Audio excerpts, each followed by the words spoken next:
में फिर से एक बार पगडंडी लग रहा है कि एनडीए की सरकार बनने जा रही है। भगवान ने 5:30 बजे के बाद ये लोग आधा घंटा में तय कर लिए किसकी सरकार बन जाएगी। अगली बार 20 में किसकी सरकार बना रहे थे ये लोग, हरियाणा में किसकी सरकार बना रहे थे। और आप 3.5 करोड़ वोटिंग में 60 लाख आप दिखाने लगोगे कि वोट कास्ट हुआ 12% प्रशांत किशोर को। IMI को एक भी सीट जो IMI नहीं जीत रहा हो, सीमांचल में 6 मैक्सिमम एनडीए 7 से 8 जीतेगी 24 में मैक्सिमम। तो 24 में 8 जीता, बताओ अब वोट का परसेंटेज कब आगे बढ़ा 9%। पहले तो 0.3% वोट का परसेंटेज कम हुआ 69 लाख के बाद। और उसके बाद जो गुस्सा था जीएनजी में यूथ में, उसकी लाइन देख लो। और जो महिलाओं के बारे में आप कह रहे हो कि हर विधानसभा में हमने 10,000 महिला को 10,000 रुपया दिया। आप सीधा गिन लेते हो, 1 करोड़ महिला को गुना कर देते हो 230 से और कह देते हो बाहर बार। माना मुसलमान की महिलाएं, अत्यंत पिछड़ी जाति की महिलाएं, यादवों की महिलाएं आपको 10,000 रुपये पर वोट दे दिए। और 80% वोट कास्ट हुआ कस्बा में हमारा, 80%। और लगभग 79 किशनगंज में हुआ, अररिया हुआ। तो वोट कास्ट बढ़ा 9% बढ़ा कब, जब हम सीमांचल और कोसी उस इलाके में गए तब वोट परसेंटेज बढ़ा। पहले तो वोट परसेंटेज घटा। तो वो वोट परसेंटेज किसका है? जीएनजी जो गुस्सा में वोट दिया वो वोट परसेंटेज किसका है? आप जरा हमें बताओ। तो भैया आप जो बैठे बैठे एग्जैक्ट पोल क्या होगा वो तो देखोगे ना भाई। हाँ, अगले बार भी 9 सीट जबरदस्ती जीत के आपने सरकार बनाई। अब चोरी करके ही 2,000, 3,000, 500, 1,000 वोट को फिर से आप सत्ता के द्वारा दुरुपयोग करिएगा, वो तो बिल्कुल अलग बात।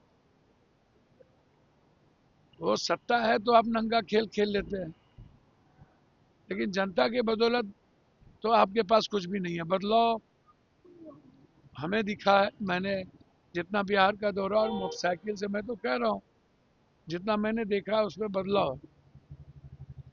इस बार न्यू जनरेशन जो है वो बदलाव चाहता है, आप इसको चाहे समझिए। सत्ता पक्ष वाले लोग कह रहे हैं कि महागठबंधन की हार होने वाली है, इस वजह से वो एक एग्जिट पोल को नहीं मान रहे हैं, अच्छा बहाना लगा रहे अच्छा, पहले अगला बार महागठबंधन की जीत हो रही थी तो आप क्या बोल रहे थे? और 400 पार, 300 पार, तो क्या हासिल हुआ?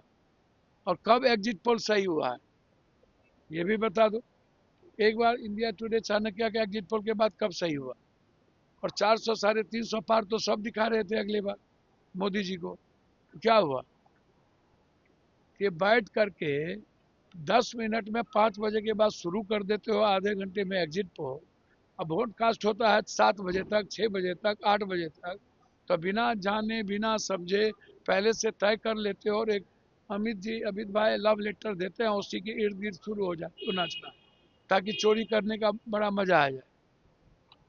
आपको भी सर लग रहा है कि जो एग्जिट पोल है वो जब मुझे मुझे बिल्कुल सट्टा बाजार है, माल कमाने का रास्ता है, अलग अलग तरीके से बात करते हो, महिला महिला चिल्लाते हो, यूथ को देखते ही नहीं हो। तो यूथ को भी तो देखोगे, बिहार के बारे में भी तो। देखिए मैं तो इतना समझता हूँ, मुझको जो समझ है 12 मिनिमम इंडिया गठबंधन 12-13 से तो नीचे की कोई संभावना ही नहीं है। मैक्सिमम 19 से 23 इंडिया गठबंधन जाएगा ही जाएगा, 24 भी जा सकता है, लेकिन 12-13 से तो नीचे की संभावना, या तो हंग असेंबली होगा या नहीं तो फिर एज होगा महागठबंधन। अगर महागठबंधन सरकार बनाती है तो उप मुख्यमंत्री चेहरा कौन होगा? उसमें तो है ही डिप्टी सीएम साहब हमारे सहनी जी, उसमें क्या दूसरे कौन? दूसरे तो महादलित और माइनॉरिटीज दोनों है ही, उसमें कोई बहस है क्या? हमारे नेता ने जो बात कह दी है कह दी है। सर दिल्ली में जो हमला हुआ है उसके बाद अब जांच इनको तो एको मिनट नहीं रहना चाहिए, रिजाइन करना चाहिए। अकाउंटेबिलिटी तो तय होती नहीं है। सुबह में आरडीएक्स इतना बड़ा जखीरा 3,000 क्विंटल का फरीदाबाद में ऊपर से आया था क्या? तो कौन अकाउंटेबिलिटी? भूटान में घूम रहे हैं, मजे ले रहे हैं, कारपेट बिछा रहे हैं। पुलवामा से लेके पहलगाम तक के बीच में कितने बार सैनिक कैंप पर हमला हुआ, और कौन कब अकाउंटेबिलिटी तय हुई? बारूद कहाँ से आया पुलवामा में, ये आज तक आप नहीं बता पाए। क्या आप बैठे हुए थे क्या कि लाल किला जहाँ से पीएम भाषण देता है वहां पर आप इंतजार कर रहे थे?